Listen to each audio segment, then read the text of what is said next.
नमस्कार. श्री निसर्गदत्त महाराज दैनंदिन चिंतन भाग 131 आणि भाग 132. श्री निसर्गदत्त महाराज म्हणतात, म्हणजे विचारतात, काया नव्हे आपण, मन नव्हे आपण, प्राण नव्हे आपण, असे म्हणते ते कोण? आपण काया नाही, आपण मन नाही, आपण प्राण नाही, असे जे म्हणते ते कोण? काया मन प्राण हे कळल्या जाणारे आहेत, आणि हे कळणे ज्यामुळे शक्य झाले ते शुद्ध कळते पण तुम्हीच अगोदरपणाने असलेल्या शुद्ध असणेपणानेच आहात, याची पक्की खूणगाठ बांधा. हे शुद्ध कळते पण मन बुद्धी प्राण यांच्या बंधनात कधीच नव्हते, कधीच नाही आणि कधीच राहणार पण नाही, आता सुद्धा नाही. ज्याने अगोदरच हे सर्व ओळखले त्यालाच मरायच्या वेळी कदाचित मोठी मजा येईल. जे जे कळते ते ते जाते. जे केवळ कळणे आहे, ज्यामुळे कळणारे कळते, कळणारे प्रकाशित होते, ते मात्र कुठे जात नाही, कुठे येत नाही. ते कुठून आलेलेही नाही आणि ते कुठे जाणार पण नाही. अज्ञानी माणसाची समजूत घालण्यासाठी जन्म पुनर्जन्म, जन्म पुनर्जन्मच्या भाकड कथा पुढे आणण्यात आल्या. नंतर अशा ऐकलेल्या गोष्टी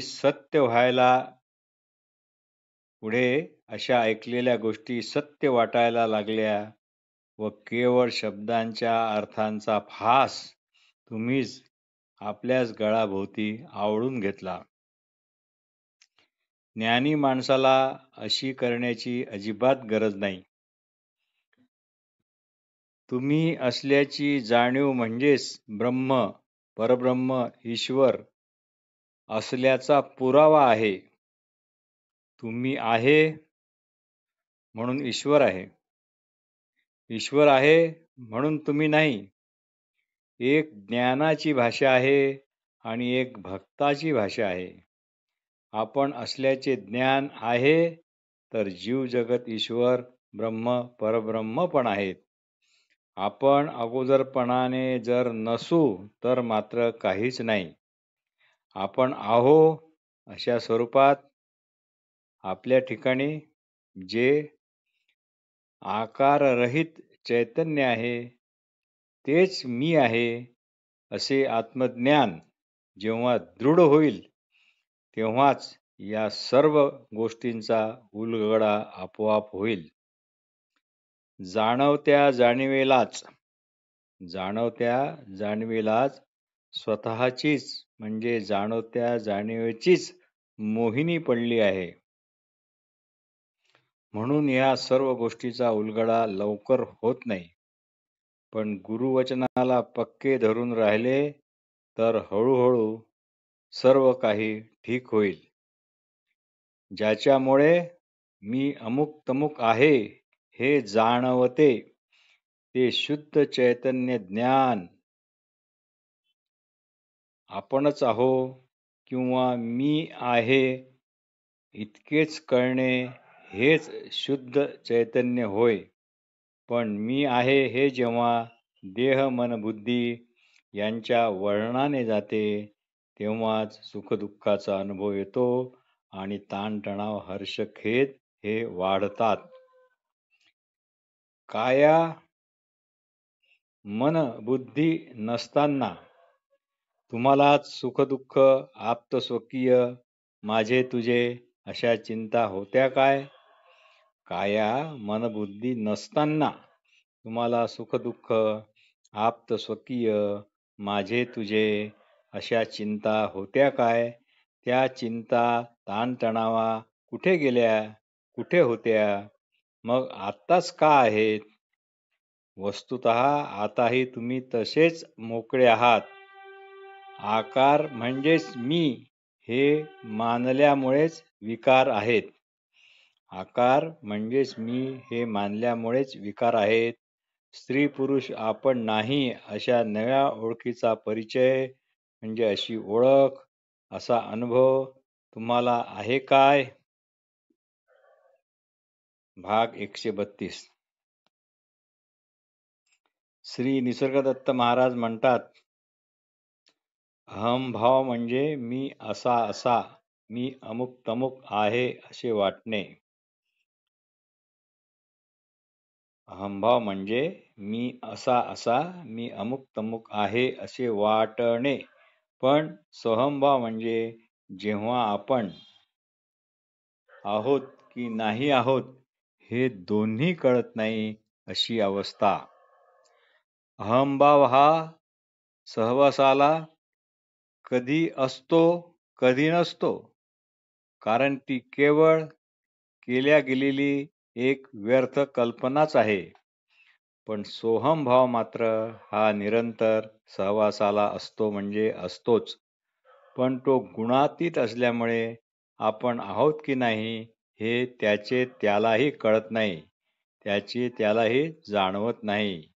आकार म्हणजे आपण आहो असे जे जाणणे आहे त्या अवस्थेला जीव म्हणतात.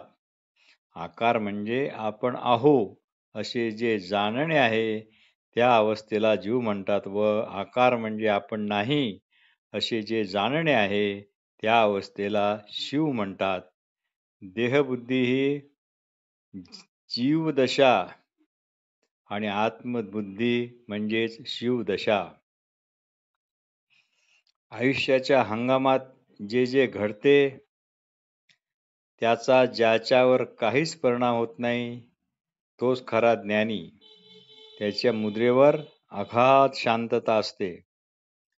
सुखदुःखाची किंचितही छटा नसते, कारण तो देहधर्मी नाही. असा ज्ञानी हा हंगामाचा जाणता. हंगाम म्हणजे अवांछितरित्या मिळालेले आयुष्य. अशा हंगामात काय कमी जास्त आहे, काय खरेदी करायचे आहे, काय आवडते, काय काय घ्यायचे आहे, काय संपले आहे, अशा प्रकारचा हा ज्ञानी त्या हंगामातील बाजारातील गिराईक मुळीच होऊ इच्छित नाही. बाजार से गुजरा हूं मगर खरीददार नहीं हूं. बाजार से गुजरा हूं मगर खरीददार नहीं हूं अशी त्याची अलिप्त निसंग अवस्था असते. कलेवर केव्हाही पडेल, पण आत्ताच आत्मस्थितीला जाणून घ्या. ऐकून ठेवा, समजले नाही तरी काही हरकत नाही. आठवत राहा, मग ठरवा. कळणाऱ्या गोष्टीला महत्त्व द्यायचे की ज्याच्यामुळे कळणे शक्य झाले त्या आपल्या अगोदरपणाच्या असणेपणाला म्हणजे कळतेपणाला महत्त्व द्यायचे. प्रत्यक्ष हाडामासाची स्त्रीपेक्षा किंवा प्रत्यक्ष हाडामासाच्या पुरुषापेक्षा कल्पनेतील स्त्री किंवा पुरुष हा हाडामासाचा राहत नाही. म्हणूनच कल्पनेतील स्त्रीचा किंवा पुरुषाचा संग धरू नका. तो सगळ्यात मोठा धोका आहे. तो सर्वात मोठा घातक आहे. त्या अशा कल्पनेला अंत नाही. म्हणून एका ठिकाणी श्री निसर्गदत्त महाराज म्हणतात, योग्याला त्याचा नाश होण्याकरता कोणता स्त्री संग, तर स्त्रीच्या कल्पनेचा संग. आपण 24 तास केवळ आणि केवळ कल्पनेच्याच अधीन आपल्या नकळत असतो हे कळून घ्या. कल्पना संग सहसा सुटत नाही, तोडू जाता तुटत नाही. पण एकदा कल्पनेतील राहण्याचा धोका कळला अगदी धोका मनापासून कळायला हवा, की मग मात्र फक्त आपली कल्पनाच आपण जाणायची व त्याच्या अगोदरचा मी असा आपल्याच भागाकडे लक्ष ठेवले की कळते की कल्पनेचा जाणता कल्पनातीत आहे. म्हणूनच महाराज म्हणतात, ज्ञान म्हणून मरणार की मढे म्हणून मरणार हे आत्ताच ठरवा. सगळ्यात मोठा अधर्म असेल तर देहबुद्धी आणि आत्मस्वरूपी राहणे हाच खरा स्वधर्म. सगळ्यात मोठा अनर्थ हा देहबुद्धी आणि आत्मस्वरूपी राहणे हा स्वधर्म. आपल्या अशा ओळखीची ओळख व्हायला हवी. आपले आत्मवृत्त आपल्याला कळायला हवे. वृत्त म्हणजे मी ब्रह्म आहे ही स्फूर्ती, हे स्फुरण. वस्तुतः ब्रह्म जाणावे हेच कायेचे प्रयोजन आहे. म्हणजे जे जाणणे स्वरूप आहे ते कसे जाणणार? ज्ञानेश्वरीत आले आहे की मग अज्ञान निमालिया मीची एक असे अपयसया सनिद्र स्वप्न गेलिया आपण पेई जैसे. मग अज्ञान निमालिया मीची एक असे अपयसया सनिद्र स्वप्न गेलिया आपण पै जैसे. अध्याय 18 ओवी क्रमांक 1396. थोडक्यात अर्थ असा, स्वरूप ज्ञान होताच अज्ञान बुडालेच समजा. आपण जसे होतो तसे मूळचे अगदी तसेच या क्षणी पण आहोत.